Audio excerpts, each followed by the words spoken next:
Hi viewers, welcome to our channel. ప్రస్తుతం మనతో పాటు ఇమ్మంది రామారావు గారు సీనియర్ జర్నలిస్ట్ ఉన్నారు. వారితో ఒకసారి మాట్లాడదాం. సార్ నమస్కారం. సార్ నమస్తే బాబు. సార్, ఇప్పుడు అందరి దృష్టి కూడా ఏపీ ఎన్నికల ఫలితాలపైనే ఉంది. సార్, చాలా మంది ప్రజలు అసలు ఎవరు గెలుస్తారు, ఎవరు అధికారంలోకి రాబోతున్నారని చెప్పి ఒక ఆసక్తితో ఉన్నారు. అయితే వాళ్ళందరూ కూడా సర్వేలను ఫాలో అవ్వడం, సెఫాలజిస్టులు ఏం చెప్తున్నారని చెప్పేసి చూడడం, ఇవన్నీ కూడా వాళ్ళు చూస్తున్నారు. అయితే ఇప్పుడు లేటెస్ట్ గా నాగన్న అనే ఒక సర్వే వచ్చిందంట సార్.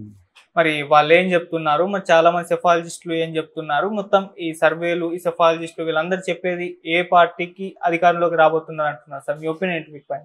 నేను ఇప్పటి వరకు విన్న సర్వేలన్నీ ఒకెత్తు.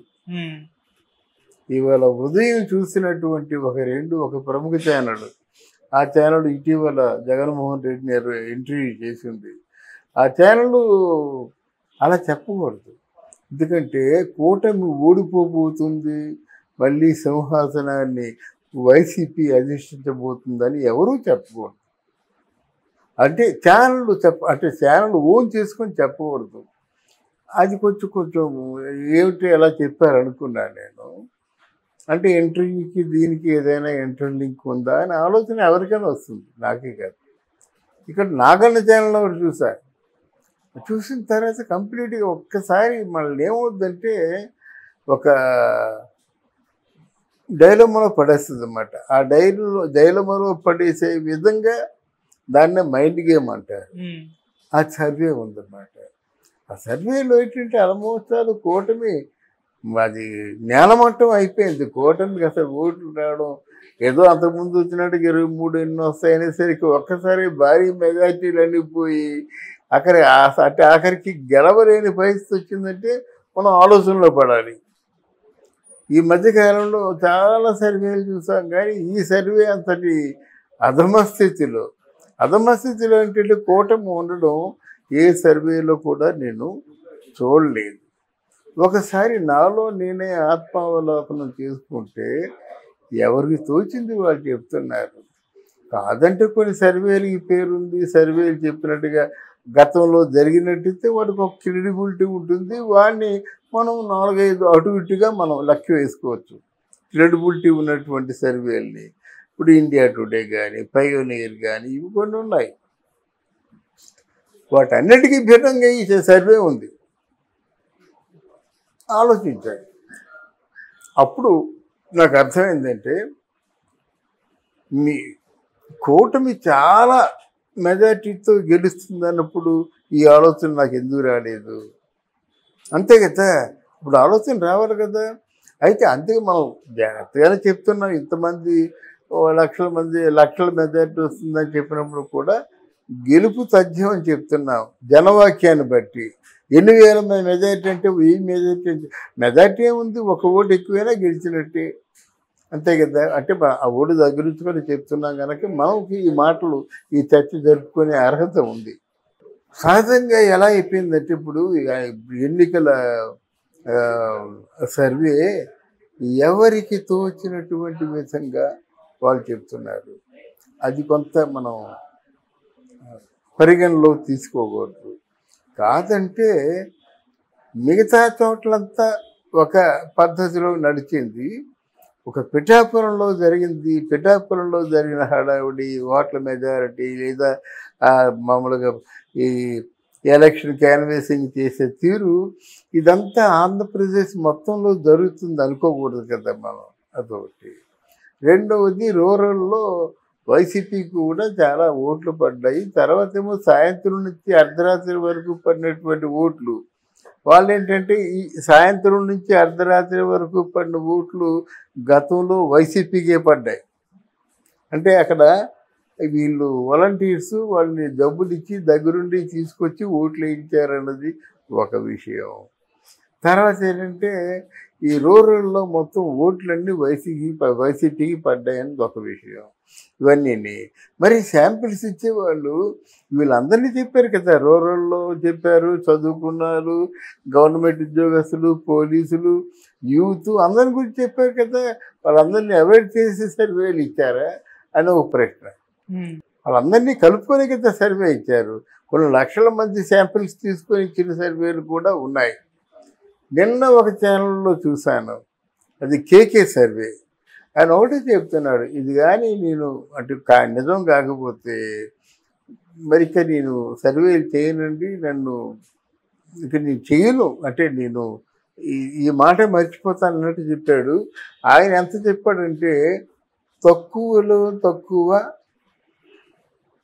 తెలుగుదేశం పార్టీకి జనసేనకి కలిపి 97 అన్నాడు. అది నాకు తృప్తికరంగా అనిపించింది. 90 నుంచి 97 అంటే మేజిక్ ఫిగరే కదా, చాలు. దానికి గొప్పగా చెప్పవలసిన అవసరం లేదు. 120, 130, 140 ఇదని బేరాడా కనుక అది నాకు కొంచెం ఖచ్చితత్వం కల్పించింది దాంట్లో. కనుక ఓవరాల్గా కూటమికి బొటాబొట్టిగా సక్సెస్ వస్తుందని మనం చెప్పుకోవచ్చు. ఎందుకంటే ఆ సర్వే చేసే విధానం, చెప్పే విధానం అంటే this is the least figure అన్నమాట అని మనం నమ్ముతున్నమాట. అంతకంటే నేను ఇంకొక క్లూ నాకు ఏమనిపించిందంటే, ఎప్పుడైతే అమిత్ షా ఆంధ్రాలో కూటమి గెలుస్తుంది అన్నాడో, అంటే రెండో ఎగ్జాంపుల్ ఇది.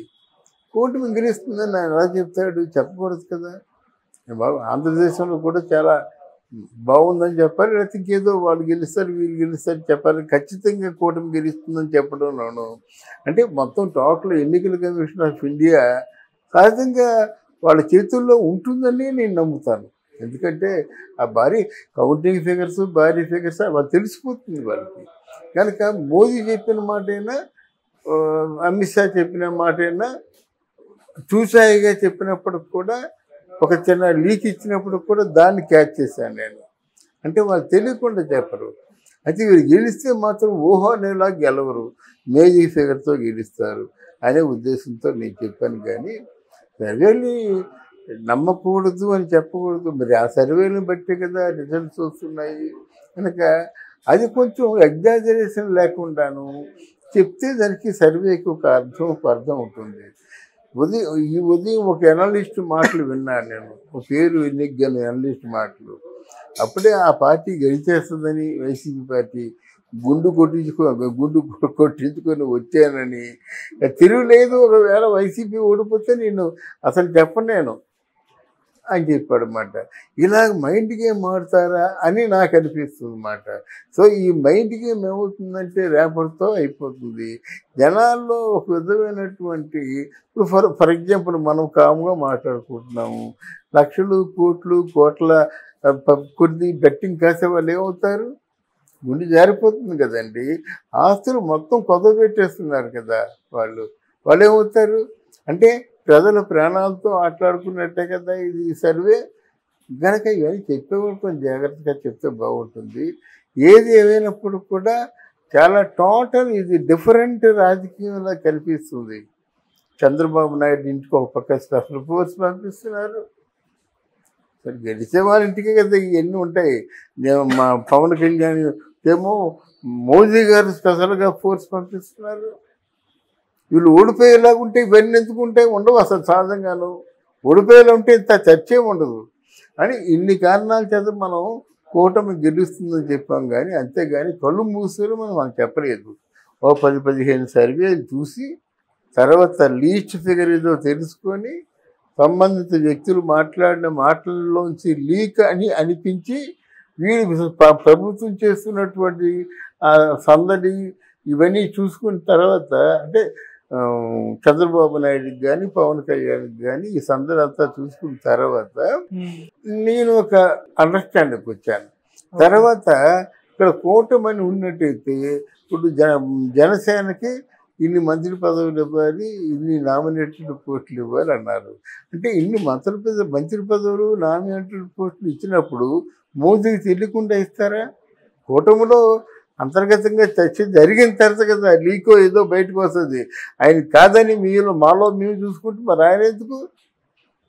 అందువల్ల ఇదంతా కంప్లీట్గా అంతర్గతంగా ఈ చర్చోపచర్చలు జరుగుతున్నాయి. దాని తాలూకు విధానమే ఇది. ఇన్ని బెర్తులు ఇవ్వాలి జనసేనకి, ఇన్ని కేంద్రంలో కూడా అవకాశాలు ఉంటాయి.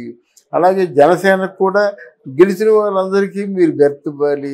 ఇవన్నీ జనసేన కాదు, బీజేపీకి కూడా.